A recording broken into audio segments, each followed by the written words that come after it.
రోజులుగా కురిసిన భారీ వర్షాలకు విజయవాడను బుడిమేరు వాగు ముంచెత్తింది. బుడిమేరు వరదలతో దాదాపు సగం బెజవాడ నగరం నీటిలో మునిగింది.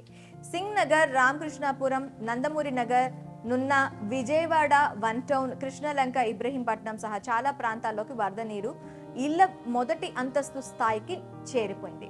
అయితే 2 లేదా ఆ పై అంతస్తులలోనే దాదాపు 2.5 లక్షల మంది 4 రోజులుగా నివాసం ఉంటున్నారు. విజయవాడను ఒక వాగు ముంచేయడానికి కారణం ఏమిటి?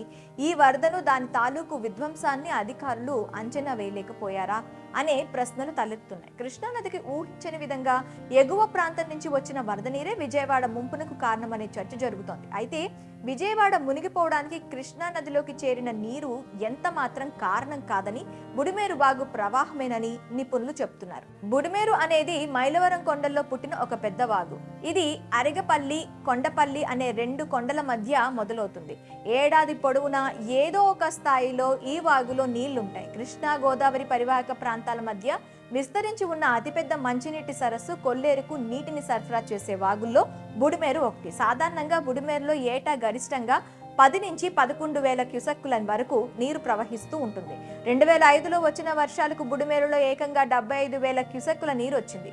అప్పుడు కూడా విజయవాడ చాలా వరకు ముంపునకు గురైంది. ఆ తర్వాత 2009లోనూ అలాంటి పరిస్థితే ఎదురైంది.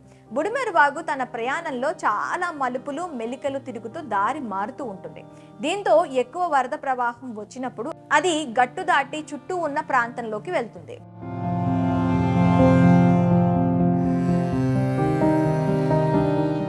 బుడిమేరులో వరద ప్రవాహం పెరిగినప్పుడు కృష్ణా నది కంటే వాగే ప్రమాదకరమని ఇరిగేషన్ నిపుణులు అంటున్నారు. 2005లోనూ బుడిమేరుకు భారీ వరదలు వచ్చాయి. దాంతో బుడిమేరు వాగు పొడవునా ఒక రిటైనింగ్ వాల్ నిర్మించాలని ఇరిగేషన్ శాఖ సూచించింది. దీనిపై అప్పట్లో కొంతమేర కసరత్తు జరిగిన తర్వాత పూర్తిగా పక్కన పెట్టేశారు. బుడిమేరు ప్రవహించే ఈ ప్రాంతంలో గడిచిన 2 దశాబ్దాల్లో విపరీతంగా భూ ఆక్రమణలు, రియల్ ఎస్టేట్ వ్యవహారాలు పెరిగాయనే ఆరోపణలున్నాయి. బుడిమేరు నగరంలోకి ప్రవహిస్తే సరిగ్గా సింగ్ నగర్ కు వచ్చే వరకు పూర్తి విశాలంగా మారుతుంది. అయితే ఇక్కడ విపరీతమైన ఆక్రమ నిర్మాణాలు జరగడంతో వాగు ప్రవాహానికి అడ్డుకట్ట పడిందని అంటున్నారు. బుడిమేరు వాగు ప్రవహించే చాలా భాగం ఆక్రమణలకు గురై ప్రస్తుతం భారీ వర్షాలు కురవడంతో పైనుంచి వచ్చిన వరద నీరు ఆ ఆక్రమణలను ముంచినేసినట్టు తెలుస్తోంది. అయితే ఆగస్టు 30, 31 తేదీల్లో విజయవాడ, గుంటూరు పరిసరాల్లో రికార్డు స్థాయిలో భారీ వర్షపాతం నమోదైంది. గత 20 నుంచి 25 ఏళ్ల లోపు ఎప్పుడు ఇంత వర్షపాతం చూడలేదని, కేవలం 36 గంటల్లో 26 సెంటీమీటర్లకు పైగా వర్షపాతం నమోదైందని వాతావరణ శాఖ చెబుతుంది. ఆ వర్షాన్ని ఇటు ప్రజలు, అటు అధికారులు పెద్దగా పట్టించుకోలేనట్టుంది. ఆదివారం తెల్లవారేసరికి బుడిమేరు వరదంతా లోతట్టు ప్రాంతాల్లోకి చేరింది. ముఖ్యంగా బుడిమేరు పరివాహక ప్రాంతాల్లో కాలనీలోకి ఊహించని స్థాయిలో వరద నీరు వచ్చింది. ఇది ఒక్కో అడుగు పెరుగుతూ మెల్లగా 5-6 అడుగులకు పెరిగి ఇళ్లను ముంచేసింది. ఇళ్లలో ఉన్న జనం గుర్తించే లోపే జరగాల్సిన నష్టం జరిగిపోయింది. దాంతో ముంపునకు గురైన ప్రాంతాల్లోని ప్రజలెవరూ బయటకు వెళ్లలేకపోయారు.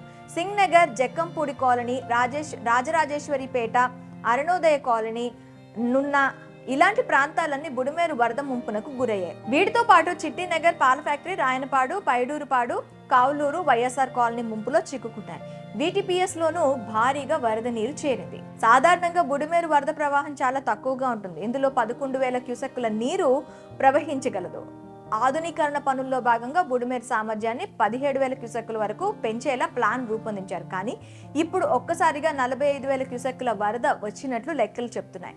తెలంగాణ ప్రాంతం నుంచి వచ్చే వాగులు, వంకలు అన్నీ మైలవరం మీదుగా బుడిమేరులో కలిశాయి.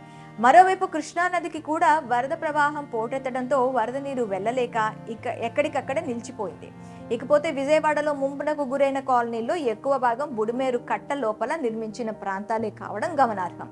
ఇక్కడ కట్టను తొలగించి రియల్ ఎస్టేట్ వ్యాపారాలు చేశారని స్థానికులు ఆరోపిస్తున్నారు. 2010 తర్వాత కొత్తగా ఏర్పడ్డ నివాస కాలనీలు బుడిమేరు క్యాచ్మెంట్ ఏరియాలో ఉన్నాయని, అక్కడ ఇల్లు కట్టిన వారిలో చాలా మందికి బుడిమేరు ప్రవాహం ఉందని కూడా తెలియదని నిపుణులు అంటున్నారు. 20 ఏళ్లలో విజయవాడ నగరం ఊహించని విధంగా విస్తరించడం, బుడిమేరు ప్రవాహ మార్గాన్ని కబ్జా చేయడమే ప్రస్తుత పరిస్థితికి కారణం. ఆక్రమణలు తొలగించకపోతే భవిష్యత్తులోనూ బుడిమేరు వరదల వల్ల జనం ఇబ్బంది పడతారని నిపుణులు హెచ్చరిస్తున్నారు.